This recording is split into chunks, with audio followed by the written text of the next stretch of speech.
The clock on my office wall read 1:147 p.m. when my phone rang. I was still hunched over my keyboard, determined to finish the cybersecurity framework that could save our company. Seeing Katherine calling this late sent a wave of concern through me. I answered with a smile in my voice, but her words turned my blood cold. "You are a total failure, Abraham. I am taking the kids and all our money," my wife snarled. "Do not try to find us." The phone slipped from my hand. 12 years of marriage shattered in 20 seconds. Let me know where you are watching from in the comments.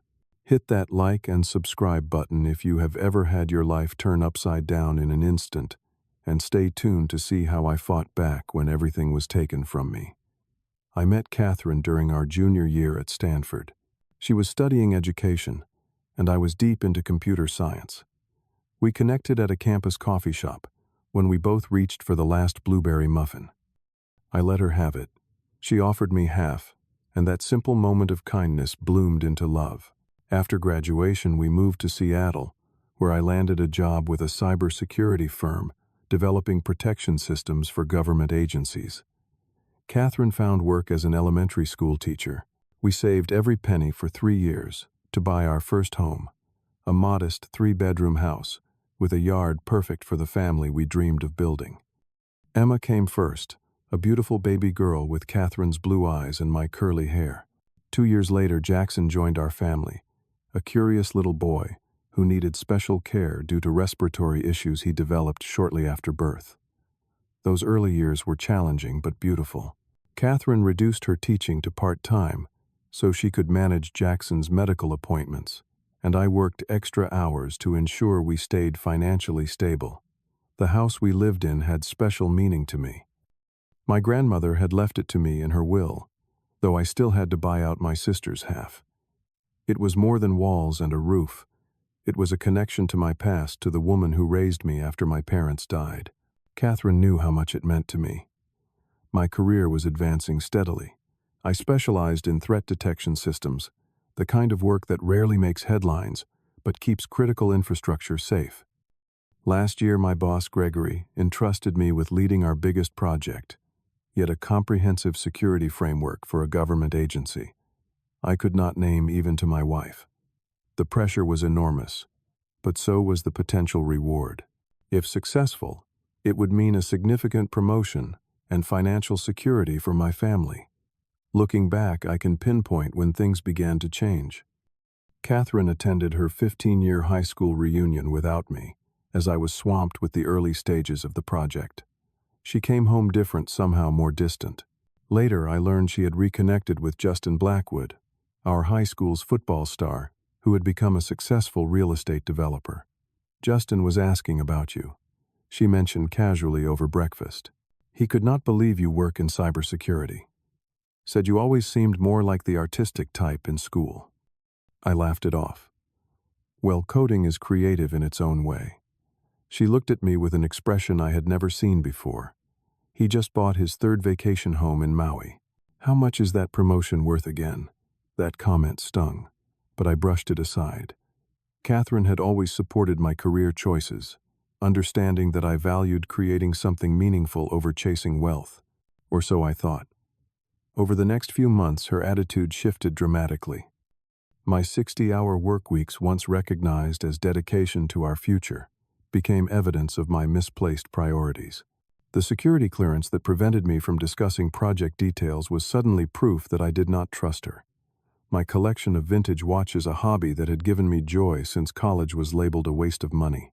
Abraham lives in a fantasy world. I overheard her telling her brother Derek on the phone. He thinks tinkering with computers and old watches makes him special. Meanwhile, we live in a house that needs renovations and drive 10-year-old cars. Derek had never approved of me. A financial advisor with slicked back hair and custom suits, he embodied everything. I was not loud, flashy, and obsessed with status.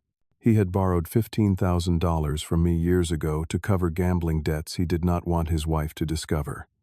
The loan was never repaid nor mentioned again. As winter turned to spring, Katherine began taking weekend trips she called teacher development conferences. Our joint credit card showed charges at upscale restaurants and boutique hotels, often with 2 guests. When I questioned the expenses, she became defensive. I work hard raising our children while you hide in your office.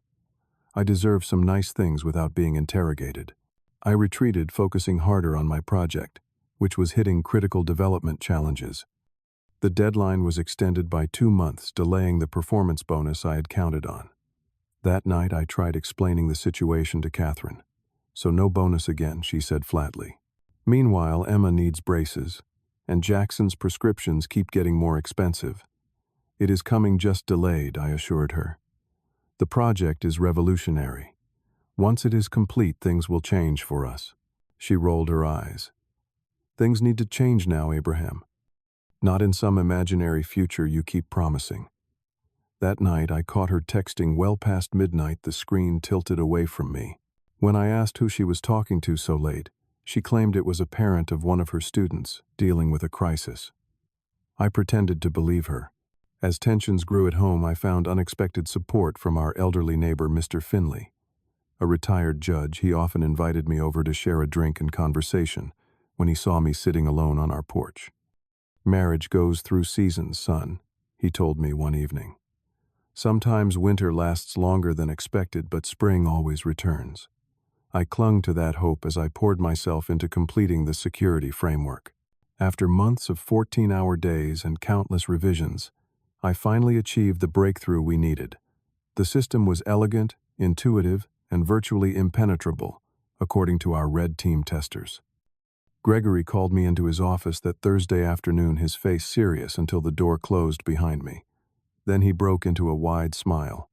"You did it, Abraham. The client is thrilled." This is the kind of innovation that changes careers. Relief washed over me. "Thank you for trusting me with this. There will be a formal announcement next week, but I wanted to tell you personally. You are being promoted to Chief Security Architect. The salary increase is substantial, and there is a bonus structure we need to discuss." I practically floated out of the office, stopping to buy champagne and flowers. Katherine and I had barely spoken in weeks, but surely this news would begin healing the rift between us. I pulled into our driveway at 5:30 p.m., 2 hours earlier than my usual return time. The house was eerily quiet. No sounds of Emma practicing piano or Jackson playing with his trains.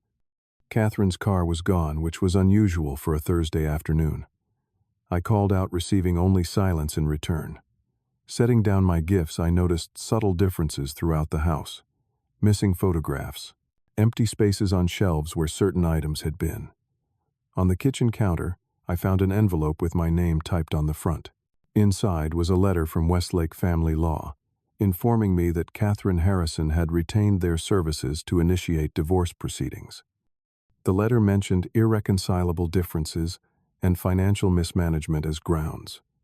My hands shaking, I logged into our joint bank account. The balance read $0. Our savings account, which had held $67,000 the day before, was also empty. Even the college fund accounts for the children showed transfer activities, leaving them barren. That is when my phone rang with the call that would change everything. "You are a total failure, Abraham. I am taking the kids and all our money," Katherine snarled through the phone. "Do not try to find us." I struggled to form words. "Where are the children? I want to talk to them." "They do not want to talk to you," she shot back. "They know what a disappointment their father is now." "Katherine, what are you talking about? I just got promoted. The project was a success." Her laugh was cold. "Too little, too late. I have found someone who is already successful, not just promising it someday." The truth hit me like a physical blow. Justin, at least he knows how to provide for a woman. Not like you, hiding behind computer screens and playing with broken watches. "Those are our children," I said, fighting to keep my voice steady. "You cannot just disappear with them." "Watch me," she replied. "And if you try to follow us, I will tell the police you threatened me. Justin has friends in the department who will believe me." The line went dead. I stood frozen in our kitchen, trying to process what was happening. My next instinct was to drive to her brother's house. Derek would know where she had taken the children. I grabbed my keys and rushed to the garage only to find my car gone. Katherine had taken her car and mine. I called a taxi and headed across town to Derek's house. His Mercedes was in the driveway, confirming he was home. When he answered the door, his expression was a mixture of smugness and contempt. "I wondered how long it would take you to show up," he said, blocking the entrance. "Where are they?" "Derek, I need to see my children." He crossed his arms. "They are somewhere safe from your influence. Katherine told me everything, how you neglected them for your precious career." "That is not true," I protested. "I was building security for our future." "Where did she take them?" "Somewhere you will never find them. You worthless bum," he sneered. "Face it, Abraham. You lost. Katherine was too good for you from the beginning." As I turned to leave, Derek called after me. "By the way, I returned your car for you. It is back in your driveway." Something in his tone made me uneasy. When the taxi dropped me home, I found my car with slashed tires, broken windows, and what appeared to be hammer marks across the hood and doors. On the windshield, written in permanent marker, "Losers deserve nothing." That night was the lowest point of my life. Alone in a half-empty house, no transportation, no access to my money, and worst of all, no idea where my children were or if they were okay. I called Emma's phone repeatedly, but it went straight to voicemail. I texted Jackson's tablet, knowing he sometimes read messages, even though he was too young to type responses. Nothing. I barely slept. By morning, I had called my boss to request emergency personal days, which Gregory immediately approved. "Take whatever time you need," he said. "Your position is secure." While making coffee, I noticed one of Emma's school assignments on the refrigerator, a family tree project. Next to it was a medication schedule for Jackson's respiratory treatments. The thought of my son missing those treatments sent a surge of panic through me. Katherine was a loving mother, but she sometimes grew overwhelmed by the strict regimen his condition required. My phone rang again, this time showing Emma's number. I answered immediately. "Emmy, sweetheart, are you okay?" Instead of my daughter's voice, I heard Katherine. "She wanted to call you, but I explained that Daddy does not want to be part of our family anymore. How could you tell them that I demanded anger replacing despair? It is easier than explaining that their father was never man enough to provide properly for them," she replied coldly. "This call is just courtesy to let you know the divorce papers will be served tomorrow. My lawyer advises me not to communicate with you after that. Jackson needs his treatments," I said. "The exact schedule is critical." "I know how to care for my son," she snapped. "Justin has found us the best pediatric specialist in the state. With his resources, Jackson will have better care than you ever provided." After she hung up, I paced the house, feeling the walls closing in.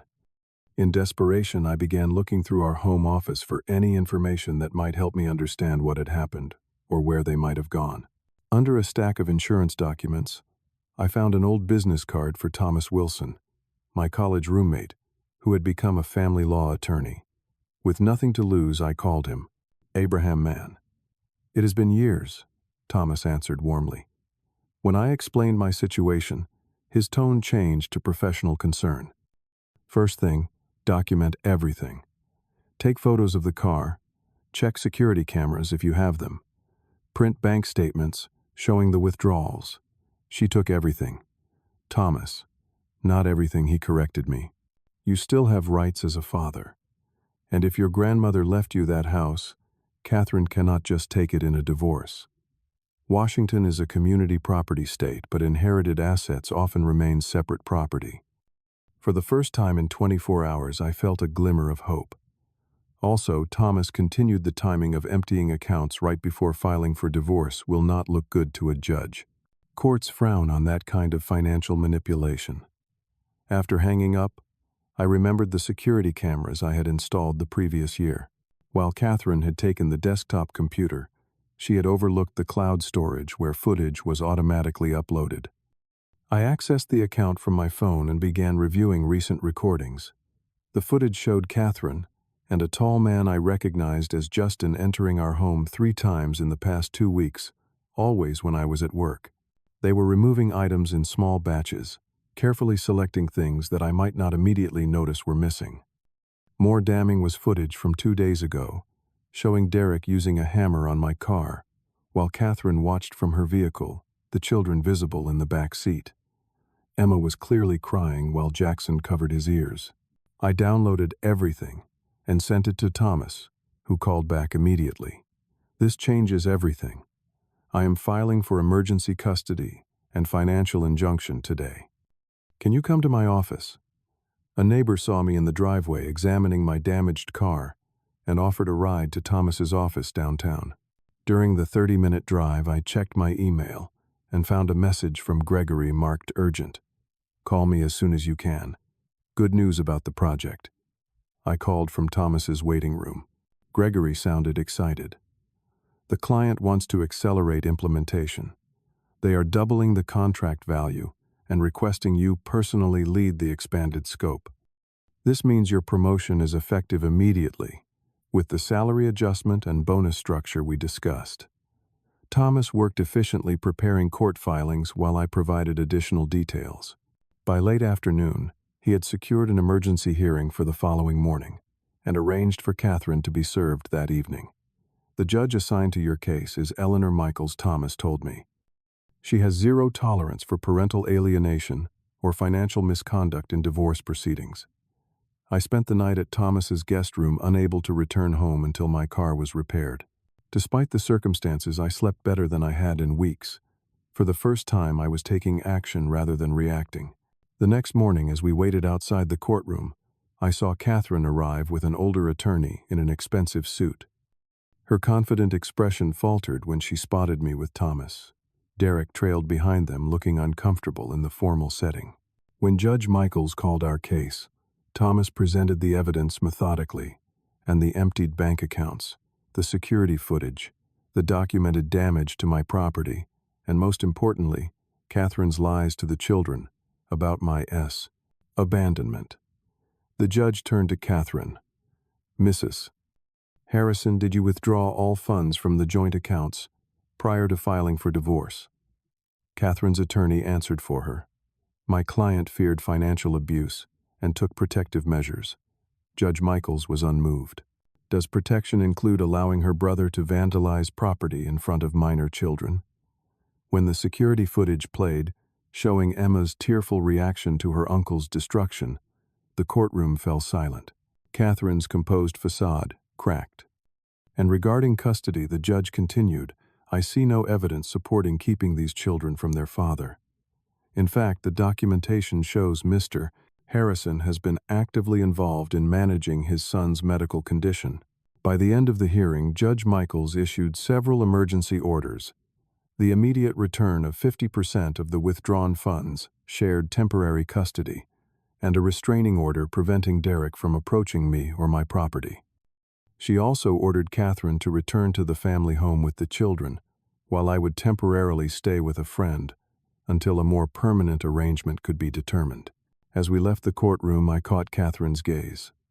The anger in her eyes had been replaced with something I had not seen in a long time, respect tinged with regret. The months that followed were challenging but transformative. Katherine and I eventually settled on a fair division of assets, with me keeping the family home due to its connection to my grandmother. The court established a balanced custody arrangement that prioritized the children's stability and well-being. My promotion at work created financial security I had never known before. I used part of my bonus to purchase a comfortable condo near the children's school for my weeks with them. Emma's piano now had a permanent place in both homes, and I worked with Jackson's doctors to ensure his treatment regimen remained consistent, regardless of which parent he was staying with. The hardest part was healing the emotional wounds Katherine's lies had inflicted on our children. Emma, at 7, had questions I struggled to answer without disparaging her mother. Jackson, too young to fully understand, simply needed reassurance that both his parents loved him. Why did Mom say you did not want us anymore? Emma asked, during our first weekend together after the court hearing. I chose my words carefully. Sometimes grown-ups say things they should not when they are upset or confused. But I never stopped wanting to be your dad. Not for 1 second. Derek eventually sent a formal apology letter as part of his agreement with the prosecutor to avoid criminal charges for the property damage. Katherine and Justin's relationship ended within months of the divorce, something I took no pleasure in learning. I found unexpected support in a single parents group that met at a community center near my home. Sharing experiences with others who understood the unique challenges helped ease the isolation I initially felt. Through the group, I made new friends who became like extended family to my children. Thomas remained both my attorney and renewed friend. "You know what impresses me most," he said over dinner, 6 months after the divorce was finalized. "You never used the children as weapons even when Katherine tried to. They deserve better than that," I replied simply. 1 year after that devastating phone call, I sat on the sidelines watching Emma perform in her first piano recital. To my surprise, I saw Katherine wave me over to sit beside her. "She is nervous," Katherine whispered. "She wants us both to be proud of her." "I always have been," I said truthfully. After the performance, as both children ran toward us with excited faces, I realized something profound. The family I had feared losing forever had transformed rather than disappeared.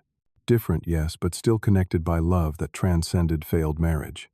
The greatest lesson I learned through this ordeal was not about legal strategies or financial security. It was about resilience, about how strength often emerges most powerfully when everything seems lost. I discovered that my worth was never defined by Katherine's perception or Derek's contempt, but by my own integrity and the love I gave my children. Perhaps most surprisingly, I found myself gradually releasing resentment toward Katherine, not for her sake, but for my own peace and for the emotional health of our children. Forgiveness did not mean forgetting or condoning her actions, but refusing to let bitterness consume the life I was rebuilding. Sometimes you have to lose everything you thought mattered to discover what truly does. And sometimes the person who emerges from that loss is stronger, wiser, and more authentic than before. Have you ever experienced a moment when someone underestimated you, only for their actions to make you stronger? Share your story in the comments below. And if this tale of resilience meant something to you, please like this video, subscribe to the channel, and share it with someone who might need to hear that setbacks can become comebacks.